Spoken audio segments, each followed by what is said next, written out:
I remember in college, students who usually used to get bad grades used to complain almost about everything. The teacher wasn't good enough, the textbook was difficult to understand, the paper was harder than they expected. And that's what the reactive people do. They always focus on the things that they cannot control. On the other hand, proactive person would say, yes, the textbook is quite hard to understand and the lecturer is not the best, but that's not under my control. Instead of complaining about things that I cannot control, why don't I focus on the things that I can control? I can control the amount of time and effort that I am going to put to study for this exam. And this is the difference between the reactive person and the proactive. Reactive people are often affected by their physical environment. If the weather is good, they feel good. If it isn't, it affects their attitude and their performance. While proactive people don't really care about that, since it's not under their control. Whether it rains or shines, it makes no difference for them. They only focus on the things that they can control. Habit number 1, be proactive. If you are given a choice between two jobs, the first one is something that you're not very interested, let's say organizing papers, but with pretty good salary. On the other hand, you can choose to work as a receptionist, which you really enjoy doing because you just love meeting new people every day, but it has lesser salary than the first job. Most people in this case are going to choose the one with the highest salary. But if you look at the consequences of these two jobs, you will find out that the first job might get you higher salary, but it's going to crush you in the long run because you will be doing every single day what you don't like at all. You will just work for the sake of the paycheck.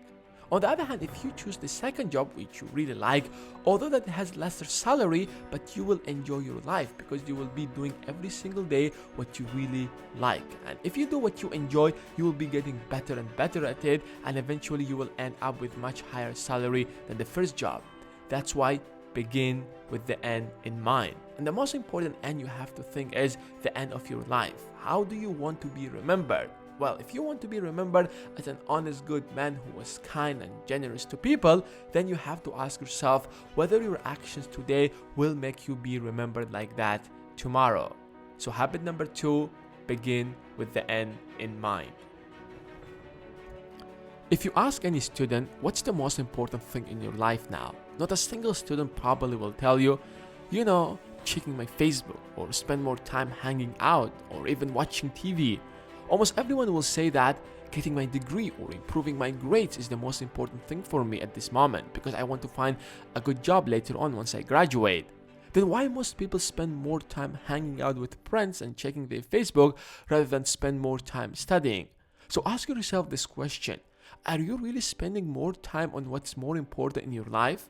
If your family is more important than your friends, then why the heck are you spending more time with friends than with your family? So habit number 3, put first things first.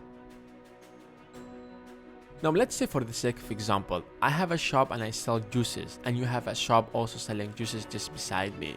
One thing I can do to win your customers is by decreasing my prices, maybe by a little bit, so people will start coming to my shop rather than yours. But that will encourage you to decrease your prices as well by a little bit, so we'll end up together making less profit, which means we'll end up losing together. On the other hand, instead of trying to crush each other, we can say, alright, listen, why don't we approach this issue with win-win situation? Let's stop competing on prices and try to gain more customers by focusing on improving our products so we can end up together making high profits. In order for you to win, other people don't have to lose. Life is not like a zero-sum game like soccer where the only way for you to win is by making the other person lose. Start looking at every situation as a win-win scenario where both of you can walk away completely satisfied. So habit number 4, think win-win. I want you to take a look at this picture and tell me, what do you see? I guess you are seeing a bird with some food in his mouth. But what if I tell you that I'm seeing a fox holding food in his arm? I guess a piece of cheese. Well, you might be thinking that something is wrong with me because it's clearly the bird. We can stay here and argue day and night explaining to each other what is in this picture, or we can listen to each other and try to understand why I am seeing a different picture than you. I guess now we can see the fox. We have such a tendency to rush in to fix things up with good advice, but we often fail to take the time to diagnose, to really deeply understand the problem first. And then even if we listen to each other, we fail because most people don't listen with the intent to understand. They listen with the intent to reply. You find sometimes parents telling you, I can't understand my kid. He won't listen to me.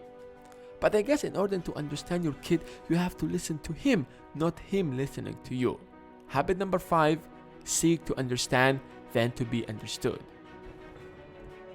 If I would ask you to cut into half a matchstick, I have no doubt that you can do that with almost no effort. Even if I give you 50 of them, you can cut them into half one by one, and it won't be hard for you at all, although that it might take you a little bit of time. Now let's look at another scenario. What if all these 50 pieces were combined together? Will you be able to cut them into half? I doubt that now. That's exactly what the synergy is about. Basically, 1 plus 1 doesn't always equals 2. It can equal 3, 5 or more. These matchsticks get way much stronger together than each of them separately. When you combine your efforts, you don't become twice stronger, but much more, maybe even 10 times. And that's something we can apply in different aspects of our life. Instead of doing your assignments or getting ready for finals alone, why don't you get together to study? You will achieve much more with much lesser effort. So habit number 6, synergize. Stephen Covey talks about this example. Imagine you come across someone who is trying to cut down a tree for hours because his saw is dull. You will probably advise him, why don't you take a break for a while and try to sharpen that saw first, then try again? What will you think if that person replies, sorry, but I am busy cutting the tree? This sounds pretty stupid, right? But that's exactly what we are doing in all aspects of our life. I see a lot of people trying to get 2 jobs so that they can make more money. Even I had friends who had 3 freaking jobs. But none of them are stopping for a moment to pick up a book like Rich Dad Poor Dad and learn the path of becoming rich, to learn better ways to make money. Why?